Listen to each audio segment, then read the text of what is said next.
여러분들 안녕하세요.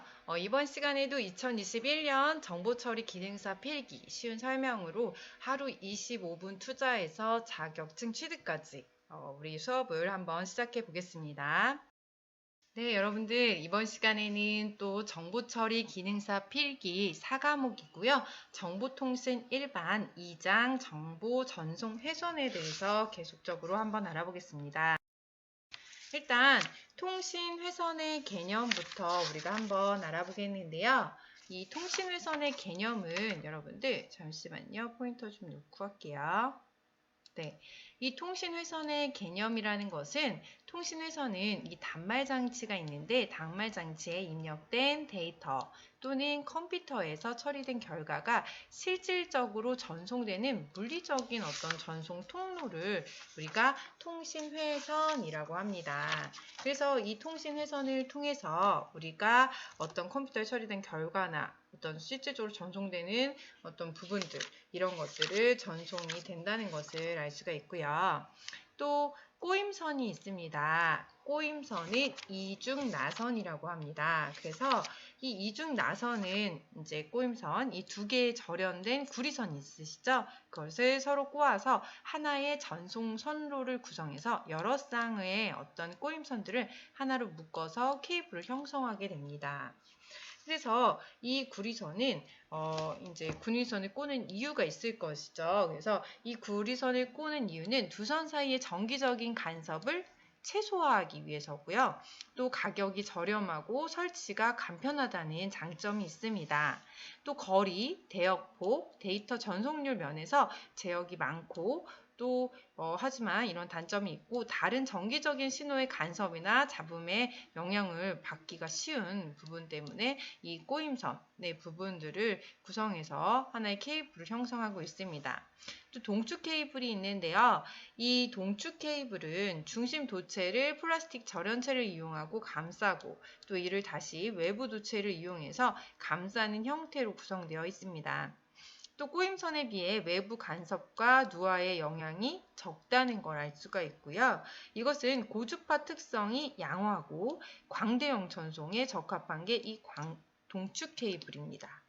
또 이 CATV 근거리 통신망, 장거리 전화에 다양하게 사용되는 게 이 동축 케이블이라는 거. 다음은 광섬유 케이블이 있습니다. 이 광섬유 케이블이라는 것은 유리를 원료로 해서 제작된 가느다란 어떤 광섬유를 여러 가닥으로 묶어서 이 케이블을 형태로 만든 것입니다. 이것을 우리가 광케이블이라고도 하죠. 그래서 데이터를 전기 신호가 아닌 빛으로 바꿔서 빛의 전반사를 원리를 이용해서 전송하는 거, 이게 감성유 케이블. 그리고 아니면 광케이블이라고도 하죠. 유선 매체 중에서 가장 빠른 속도와 높은 주파수 대역폭을 제공하고 있습니다. 그래서 가장 빠른 속도를 가지고 있는 게 이 광섬유 케이블, 광케이블이라는 거. 그리고 넓은 대역폭을 제공하고 있기 때문에 데이터 전송률이 당연히 높겠죠. 그리고 대용량 장거리 전송에 가능하다는 장점을 가지고 있습니다. 또 가늘고 가벼워서 취급이 용이하고요. 도청하기 어려워서 보안성도 아주 뛰어나다는 거. 하지만 이 감성용 케이블의 원료인 유리는 절연성이 좋아서 전자유도의 영향을 받지 않고 전자기적인 문제가 최소화되어서 안정된 통신 및 누화 방지가 가능하다는 어떤 또 장점도 있겠죠. 그리고 광통신에 3요소가 있습니다. 뭐가 있냐면 이 발광기, 수광기, 그리고 광심선 이렇게 되어 있습니다. 그래서 발광기는 LD, 그래서 레이저 디오드라고 하는데요. 다이오드라고 하는데 이것은 전광 변환, 그래서 전기 에너지가 빛 에너지로 이게 송신축으로 요소가 되는 거고요. 빛 에너지에서 전기 에너지, 수신척 요소가 되는 것은 이 수광기라는 거, 빛에서 전기로 가는 거 수신측, 그래서 수광기라는 거. 그리고 광심선, 광케이블은 중계부로서 석영, 유리로 구성되어 있는 게 이 광통신의 어떤 3요소의 부분이라는 거 또 체크를 할 수가 있습니다. 그리고 우리가 라디오파가 있습니다. 라디오파는 통신 장비의 이동이 빈번하고 또 통신 회선을 이용하기 어려운 지역 간의 통신을 이용하도록 무선 주파수 있으시죠? 무선 주파수를 사용하는 방식입니다. 그래서 우리 이 TV나 휴대폰 등의 음성 전송을 이용하고 감쇄율이 적어서 동축 케이블에 비해 중계기가 훨씬 적게 든다는 장점을 가지고 있습니다. 또 지상 마이크로파가 있는데요. 이 지상 마이크로파는 이 라디오나 또 마찬가지로 장거리 전송에 높은 전송률을 제공하고 있습니다. 또 이 동측 케이블에 비해서 중계기가 적게 드는 것이 있고요.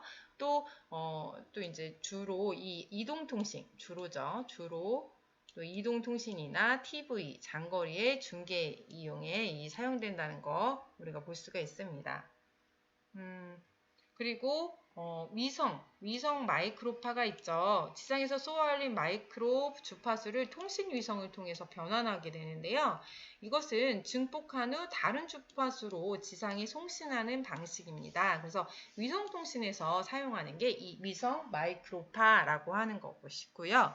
이 대역폭이 넓어서 고속이고 대용량 통신이 가능하고 통신 비용이 저렴하다는 장점을 가지고 있습니다. 또 오류율이 적어서 고품질의 정보 전송이 가능하고요. 전송 비용이 거리에 무관하게 일정하다는 거, 그리고 데이터 전송 시에 반드시 통신 위성을 거쳐야 하고요.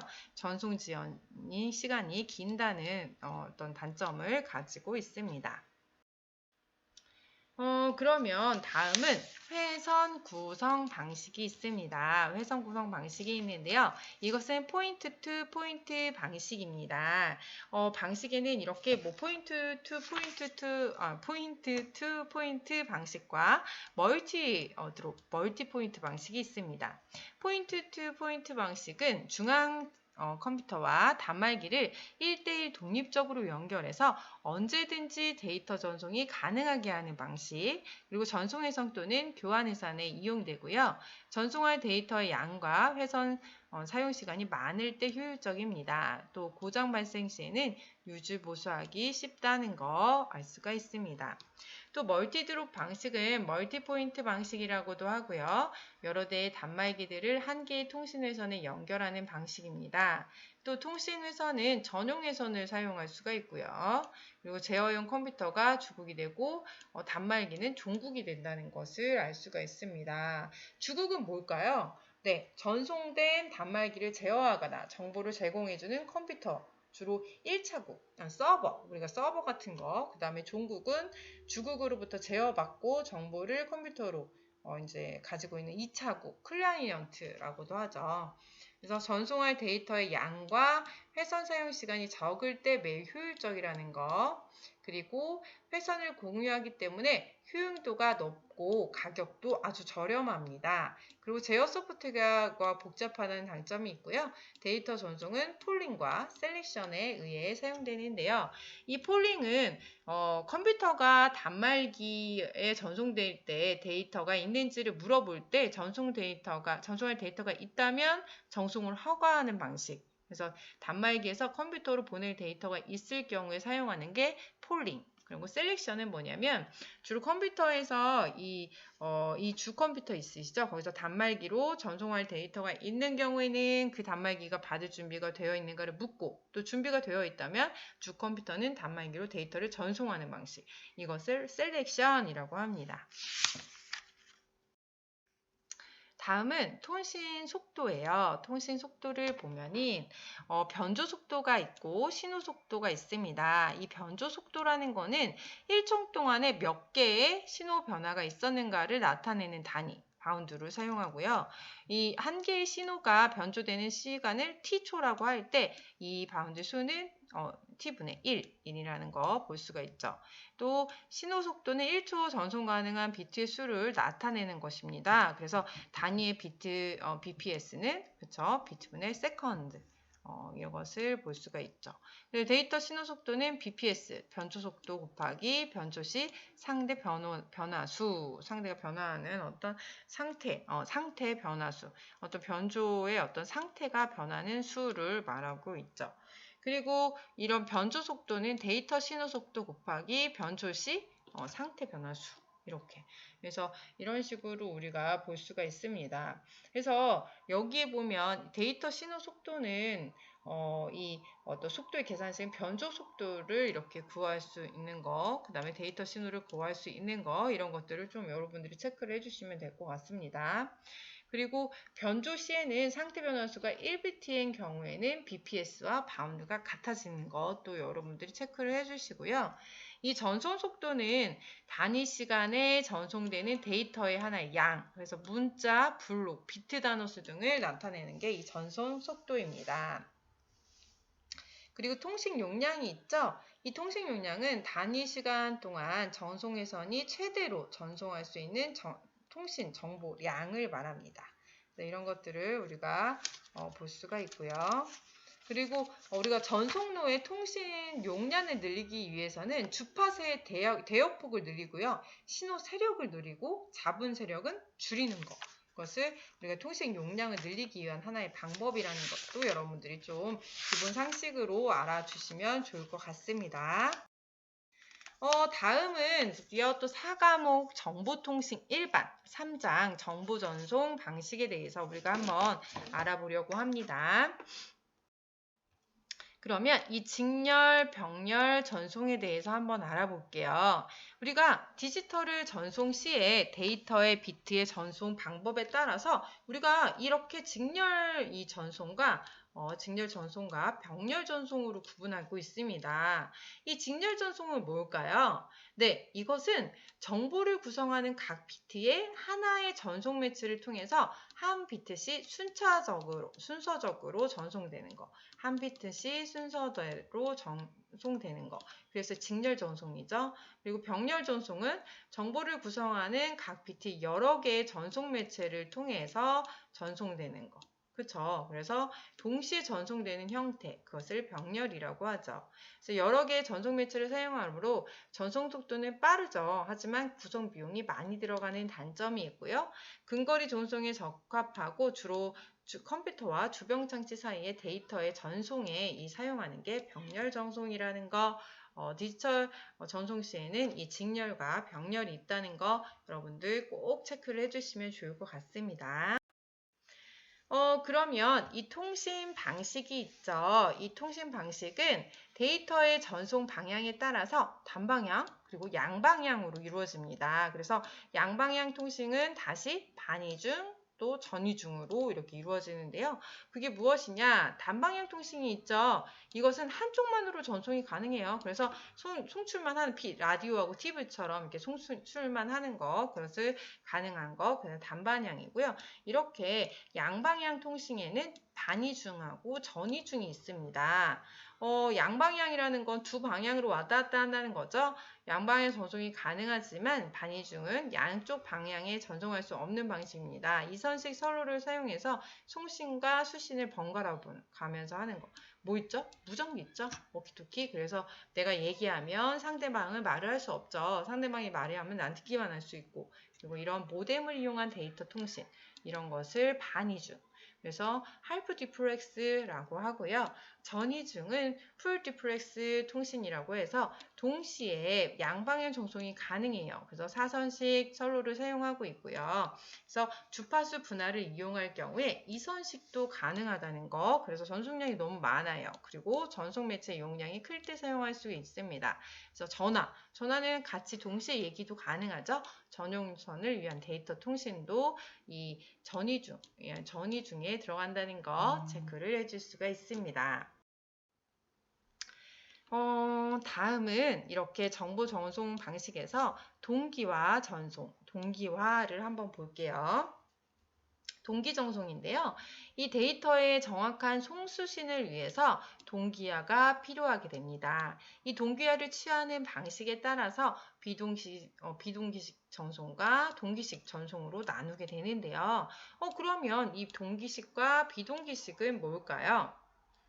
네, 이 동기식이라는 것은 미리 정해진 수만큼 문자를 한 블록, 한 프레임으로 만들어서 일시에 전송하는 게 이 어떤 동기식 전송이라고 합니다. 그래서 송수신 양쪽의 동기를 유지하기 위해서 타이밍 시온, 이런 타이밍 시온 플러그라고 하는데요. 그것을 계속적으로 공급하거나 동기 문자를 전송하게 됩니다. 또 블록과 블록 사이에는 휴지 시간이 없다는 거, 아이들 타임이 없습니다. 그래서 프레임 라인으로 전송하기 때문에 전송도가 아주 빠른 게 동기식 방식이라면 이 비동기식 방식은 한 문자를 나타내는 부호, 문자 코드, 그래서 앞뒤에 스타트 비트와 붙여서 바이트를 구별해서 전송하는 방식. 이것을 비동기식 방식이라고 합니다. 그래서 이 비동기식 전송이 시작 비트와 전송 문자, 정보 비트 있으시죠? 그것과 정지 비트 구성된 한 문자를 단위로 해서 전송을 하게 됩니다. 그래서 문자 사이 휴식 시간이 이제 이것은 없다고 하면 동기식에는 얘는 불식하게 사용된다는 거, 그리고 2000 bps 이하의 저속 단거리 전송에 사용되는 게 이 비동기식 전송 방식입니다. 그러면 주파수와 대역폭에 대해서 한번 알아보겠습니다. 우리가 주파수는 이렇게 단위 시간, 1초 내에 신호 파양이 반복되는 횟수를 의미하는 것입니다. 그래서 단위는 헤르츠이고요. 이 주파수에는 고주파와 저주파로 나누어져 있습니다. 고주파는 말 그대로 파형의 가속폭이 좁고 고속 전송에 사용되는 전송거리가 아주 짧은 부분이고요. 저주파는 파형의 가속폭이 넓은 것을 이야기합니다. 그래서 저속 전송에 사용되는 거. 그래서 이제 고주파는 뭐 이렇게 얇게 이렇게 된다면 이제 저주파는 뭐 어떻게 될까요? 이렇게 굵게 이렇게 되는 게 저주파죠. 그리고 가청 주파수라는 게 있어요. 그래서 사람의 귀로 들을 수 있는 음파의 주파수, 그게 가청이거든요. 그래서 이런 것들을 얘기하는데요. 이 가청의 주파수는 300에서 3400Hz 주파수, 그리고 하이 레벨, 그래서 하이 HF라고 하는데요. 프리퀀스는 이 3에서 30MHz, VHF는 30에서 300MHz, 그리고 UHF는 울트라예요. 그래서 300에서 3000MHz 슈퍼, 그리고 300에서 3만 우리가 메가헤르츠. 그래서 대역폭의 어떤 이 주파 수도 한번 체크를 한번 해보시면 좋을 것 같습니다. 그러면 이 대역폭은 뭘까요? 대역폭은 주파수의 변화 범위 및 상환 주파수와 하환 주파수의 차이, 이것을 대역폭이라고 합니다. 그러면 이 디지털 변조 방식에 대해서 볼게요. 이 시험에 좀 잘 나오는 부분인데요.